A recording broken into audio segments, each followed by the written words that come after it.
22 में योगी महाराज के अलावा कोई जीत नहीं पाएगा। वो चाहे सपा हो, चाहे बसपा हो, चाहे कांग्रेस हो, सब मुंह पीट के रह जाएंगे। आपकी ये जो अपना आपको सब बनते हैं ना, इनकी एक चलेगी नहीं। योगी महाराज देखिए, गुंडा राज खत्म हो गया। मोदी जी राशन कितना दे रहे हैं गरीबों को, महीने में 2 बार दे रहे हैं। योगी जी इतनी अच्छी सरकार चला रहे हैं, फिर भी लोगों के पेट में दर्द हो रहा है। अरे योगी महाराज से मिल के देखो, कितनी अच्छी सरकार चला रहे हैं योगी महाराज जी। आए, गुंडा राज खत्म हो गया। आपका नाम चल रहा है पूरे उत्तर प्रदेश में और उनको बदनाम किया जा रहा है। क्या प्रशासन हो यहाँ के? कुछ पुलिस दरोगा ऐसे हैं बेईमान जो पैसा लेके रिश्वत पे काम करते हैं, योगी महाराज को बदनाम करते हैं। कुछ ऐसे लोग हैं, देखें यहाँ के सांसद जी लल्लू सिंह है, कितना बढ़िया हिंदू मुस्लिम का काम कर रहे हैं। यहाँ के विधायक जी हैं वैद गुप्ता, वो भी अच्छा काम कर रहे हैं। बीजेपी के हैं, वो नहीं देखते कि हिंदू मुस्लिम ये सब लड़ाने का काम नहीं करते।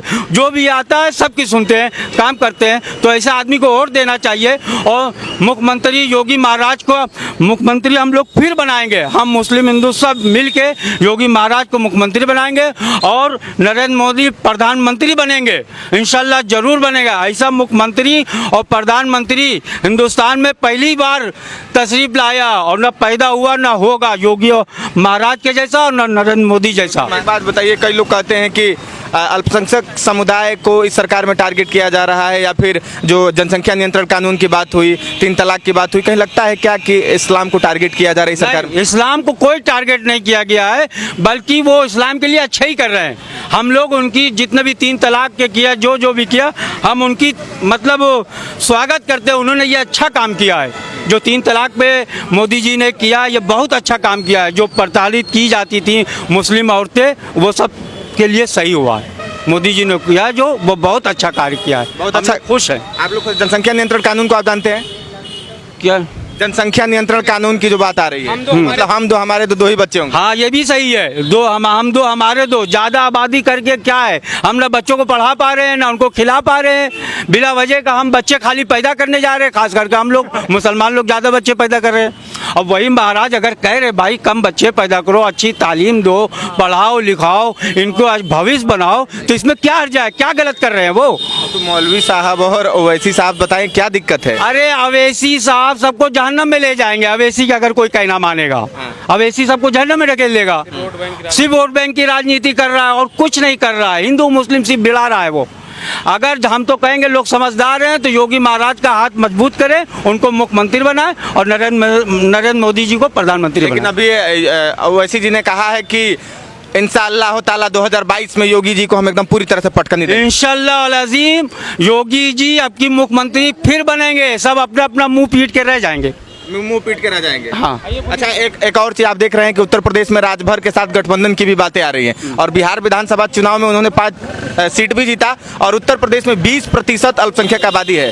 तो क्या लगता है कुछ मुसलमान का दिमाग या फिर क्या उनकी तरफ ध्रुवीकरण नहीं होगा? मुसलमान को बहकाया जा रहा है, डराया जा रहा है। योगी है जो मजहब को उल्टा सीधा कर देगा और उल्टी सीधी खुराफात कराएगा, ऐसा कुछ नहीं ना। योगी राज सब मुसलमान चैन अमन से रह रहा है। हम लोग हंसी खुशी देखिए, ये अनिल जी हमारे साथ में रहते हैं 24 घंटा, कभी भेदभाव नहीं किया। हम लोग सब विधायक जी वैद गुप्ता के पास है और ये लल्लू सांसद जी हैं, सब देखिए हिंदू मुसलमान सब जाते हैं। और आपके ब्रिजभूषण सिंह जो वहाँ के हैं सांसद जी, वो सब मुसलमानों सुनते हैं। सब अच्छे कार्य कर रहे हैं, खेल को उन्होंने आगे बढ़ाया। क्या क्या कार्यक्रम नहीं कर रहे ब्रिजभूषण? कल ही ब्रिजभूषण जी का एक बयान भी आया है। उन्होंने अपने फेसबुक पेज पर लिखा है कि आप अल्पसंख्यक समुदाय नहीं है, हमारे परिवार के अंग है। तो हम लोग उनके अंग हैं, वो हम लोग के लिए काम करते रहते हैं बगैर कहे सुने, बगैर भेदभाव। वो हम लोग के वो सुनते हैं, सब कुछ करते हैं। तो हम लोग उनके स्वागत करते हैं, उनके साथ मिलजुल के चलेंगे। तो मतलब योगी जी को वोट दिया जा रहा है? योगी जी को वोट दिया जाएगा और जरूर हम लोग उनको जिता के बिठाल के रहेंगे, मुख्यमंत्री बना के रहेंगे। अच्छा, बगल में अयोध्या ही है और राम मंदिर भी बन रहा है। लोग कह रहे थे कि राम मंदिर बन जाएगा तो ये हो जाएगा वो हो जाएगा, और अभी भी एक मीडिया से बात करते हुए ओवैसी जी कह रहे थे कि हम अपने बच्चों को बताते रहेंगे कि यहाँ बाबरी मस्जिद हुआ करता था, इसे तोड़ दिया गया, आक्रांताओं ने ये किया। तो आप फितना फैलाओ, हम लोग फितना फैलने नहीं लेंगे। हम लोग मिलजुल के रहेंगे, गंगा जमुना तहजीब बना के रखेंगे। हम हिंदू मुस्लिम अयोध्या में एक हैं और अच्छे से रह रहे हैं, कभी कोई उल्टा सीधा हुआ नहीं है। राम मंदिर बने, अच्छा है भाई, जो बन रहा है बने। राम मंदिर नहीं बने क्या बनेगा भाई? अब कुछ स्थान है भाई, सबकी आस्था है, कोर्ट ने फैसला कर दिया भाई, ठीक है बन रही है, बनेगी। तो फिर उनको क्या दिक्कत है, वो इस तरह के बयान हमेशा देते वो हैं? ऐसा ना करेगा तो वोट उसको कैसे मिलेगा? वो यहाँ यूपी में फसाद फैलाना चाहता है, वो चाहता है कि यहाँ हम भंग कर दें, सब हिंदू मुस्लिम उल्टा सीधा कर दें, हम आए, उनको कोई वोट नहीं देगा, बिला वजह सिर्फ मुसलमानों का वोट बर्बाद करेंगे। उनका वोट बर्बाद करेंगे। सर आपको क्या लगता है 2022 विधानसभा चुनाव में आप क्या देखते हैं? 2022 विधानसभा चुनाव में 100% योगी जी की सरकार आएगी। और सबसे बड़ी चीज़ ये है कि आज जो माहौल बनाया जा रहा है इस तरीके का कि जो है नहीं बीजेपी मुसलमानों के ख़िलाफ़ है, बीजेपी इस तरीके, ये सिर्फ सियासी पार्टियों का एक हरबा है जो इस्तेमाल कर रहे हैं। जबकि हकीकत ये है कि 2017 से जब से उत्तर प्रदेश में बीजेपी सरकार आई है, केंद्र में बीजेपी सरकार आई है, एक बड़ा परिवर्तन हुआ है। आप 12 से 17 की सरकार उठा के देख लीजिए, तकरीबन 250 फसाद हुए हिंदू मुस्लिम के नाम पर, जबकि 17 से लेकर अभी ये 22 आने वाला कोई ऐसा फसाद नहीं हुआ हिंदू मुस्लिम नाम पर। तो ये लोग हैं, सियासी लोग हैं, ये अपनी सियासत चमकाने के लिए इस तरीके से बयानबाजियाँ किया करते हैं ताकि मुसलमान भड़कते रहें किसी तरीके से और इस तरीके की वोट बैंक की राजनीति करते रहें। जबकि हकीकत ये है कि मुसलमान समझ चुका है इन लोगों की राजनीति को, जिसे कांग्रेस ने किया, समाजवादी ने किया, बसपा ने किया, उससे कोई अब मतलब नहीं रह गया है। मुसलमानों ने देख लिया, बीजेपी को बहुत कायदे देख लिया है कि अगर हकीकत में देखा जाए तो सिर्फ यही एक ऐसी पार्टी है जो मुसलमानों के लिए कुछ बेहतर कर सकती है। और हम तो ये कहते हैं, हमारे माननीय इंद्रेश कुमार जी हैं, उन्होंने हमेशा इस बात के लिए कहा है कि हिंदुस्तान का मुसलमान जो है वो यहाँ का मालिक है, अल्पसंख्यक नहीं है। जबकि हमारे यहाँ के मौलवियों ने और जो पार्टियां हैं कांग्रेस, सपा, बसपा, इन लोगों ने अल्पसंख्यक बना दिया मुसलमानों। अल्पसंख्यक नहीं, मुसलमान मालिक है इस देश का। हमारे यहाँ इंद्रेश जी इस बात को हमेशा डंके की चोट पर कहते हैं। क्यों है अल्पसंख्यक भाई? एक अच्छे भले आदमी को अगर आप कहने लगे यार लग रहा है कि आप बीमार हैं, 10 लोग कहेंगे तो खुद सोचने लगेगा हाँ वाकई शायद बीमार है। यही हाल मौलवियों ने किया। इस तरीके से भाषणबाजी, बयानबाजियाँ किया कि मुसलमान अल्पसंख्यक हैं तो हम तो यहाँ मजलूम हैं, तो हम तो बड़े मारे कुछ। अरे क्यों भाई हम यहाँ मजलूम हैं? ये हमारा देश है, हम जिसको चाहेंगे हम फैसला करेंगे। अब मुसलमान समझ चुका है कि इन लोगों की मक्कारियों को, इन लोगों की जो दोगलेबाजियाँ थी, मुसलमान समझ चुका है।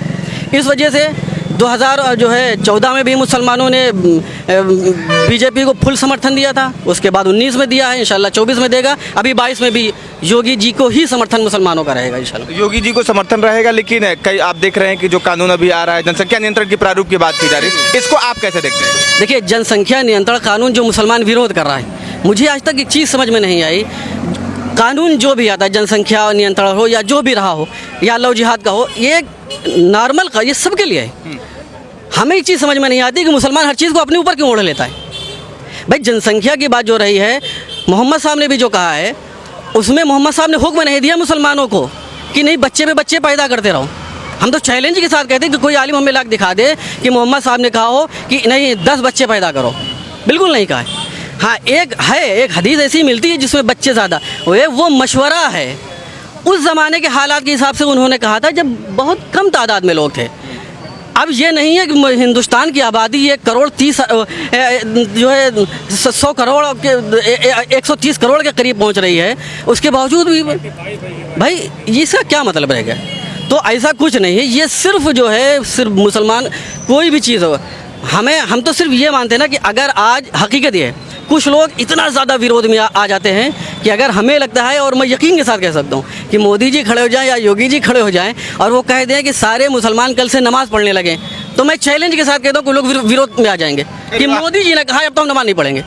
तो ये मुद्दा है भाई, ये इन्होंने कोई जनसंख्या नियंत्रण कानून कोई नया थोड़ी है, ये तो कांग्रेस के दौर से चला रहा है। बस इन्होंने सख्ती से उस चीज़ को लागू करने की कोशिश की। विपक्ष भी इसे क्यों है, विपक्ष के में भी जो लोग हैं या फिर जो पार्टियां हैं, वो क्यों इसे इस्लाम से जोड़कर दिखाना चाहती है, लोगों को बताना भाई उनकी राजनीति चल रही है इसी पर, उनकी इसी पर राजनीति चल रही है ना। सपा भी अपने आप को कहती है कि हम मुसलमानों के बड़े हमदर्द हैं, कांग्रेस बैठी हम मुसलमानों के बड़े हमदर्द हैं, जबकि हकीकत ये हमदर्द इन लोग कोई नहीं है। इन लोगों ने आज तक भाई अगर इतने बड़े हमदर्द थे तो 60-65 साल कांग्रेस की सरकार रही है, आज 2% मुसलमान जो है तालीम में बचा है। इतने बड़े हमदर्द थे तो आज उसको आज 50-100% में जाना चाहिए तालीम में, क्यों इतना पीछे हुआ? कई लोग ये भी कहते हैं कि जो लोग हैं या फिर रह रहे हैं या फिर इनको योगी जी के लिए बोल रहे हैं, मोदी जी के लिए बोल रहे हैं, डर से बोल रहे हैं, ऐसा है क्या? नहीं ऐसा कुछ नहीं। हाँ। ये सब कहने की बातें हैं।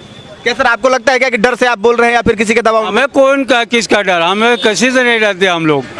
योगी जी की सरकार बनेगी और जरूर बनेगी, आप लोग देख लीजिएगा। तो उनके कार्य जितना आप लोग बाधा डालिए कुछ कर नहीं पाएंगे। हाँ, सरकार मुख्यमंत्री जी योगी जी आएंगे और कोई आएगा नहीं। तो सीट पे प्रभाव पड़ेगा। जैसे देखिए अभी वो क्या कहते हैं बीकापुर के पूर्व विधायक बबलू सिंह को जिस तरह से भारतीय जनता पार्टी में शामिल किया गया, उसके बाद उनको ब्राह्मण विरोध हुआ, निकाल दिए गए। तो ये जानिए कि अयोध्या विधानसभा में, अयोध्या मंडल में बबलू सिंह को जिस तरह से पार्टी निकाली है, कहीं ना कहीं क्षत्रिय वोट बैंक पर भारतीय जनता पार्टी को नुकसान उठाना पड़ सकता है। वो तो असर होगा सर, क्योंकि कई लोग कहते हैं कि जो लोग होते हैं वो किसी के दबाव में बोल रहे हैं या फिर इस तरह से।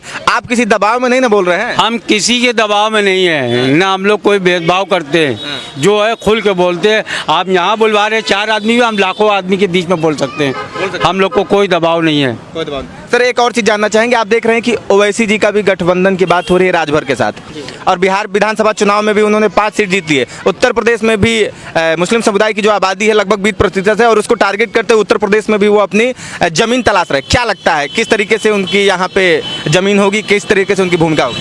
देखिए, उत्तर प्रदेश का मुसलमान खासतौर से ओवैसी हों या समाजवादी हो, जिससे भी गठबंधन कर लें उससे कोई फ़र्क नहीं पड़ने वाला है। हकीकत है, कोई फ़र्क नहीं पड़ने वाला है। इन्हें कि इनकी राजनीति समझ में आ गई है। ये सिर्फ वो राजनीति करते हैं जिससे मुसलमान जो है उलझा रहे।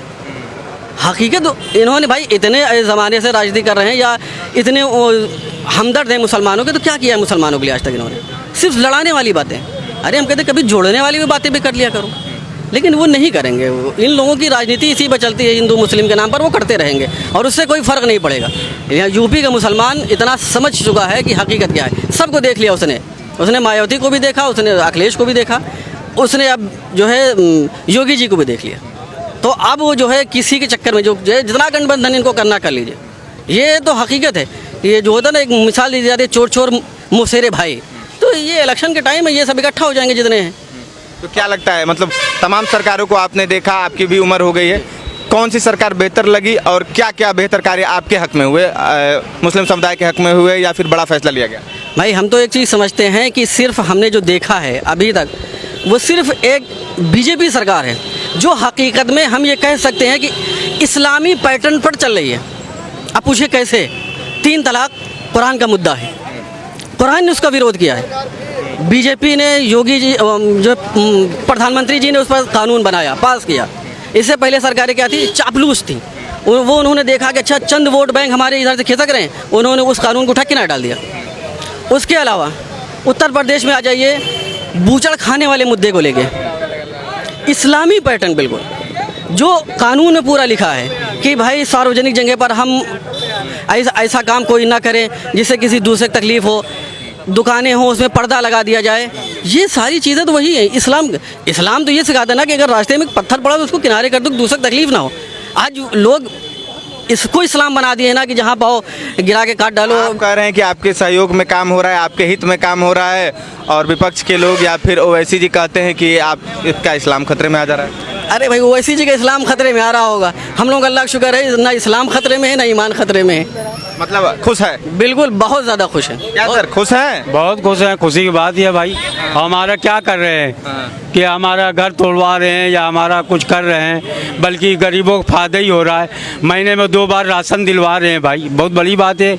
सपा कांग्रेस के टाइम पे राशन बटा 2 बार राशन बटा, गैस सिलेंडर दिया जा रहा है सबको, और चाहे हिंदू हो चाहे मुस्लिम हो सबको दिया जा रहा है। हमें क्या है, अब जलने वाले जलवाई करेंगे। जब कोई अच्छा काम करता है तो उसके पीछे गाल उंगली करने के लिए लोग लग जाते हैं ना, तो वही हो रहा है। तो चलिए, जिस तरीके से आप देख रहे हैं कि फैजाबाद के लोगों का है, कई लोग कह रहे थे कि हाँ अगर पुराने जो कैंडिडेट है अगर उनकी बदलाव नहीं हुई तो सरकार को भुगतान करना पड़ सकता है।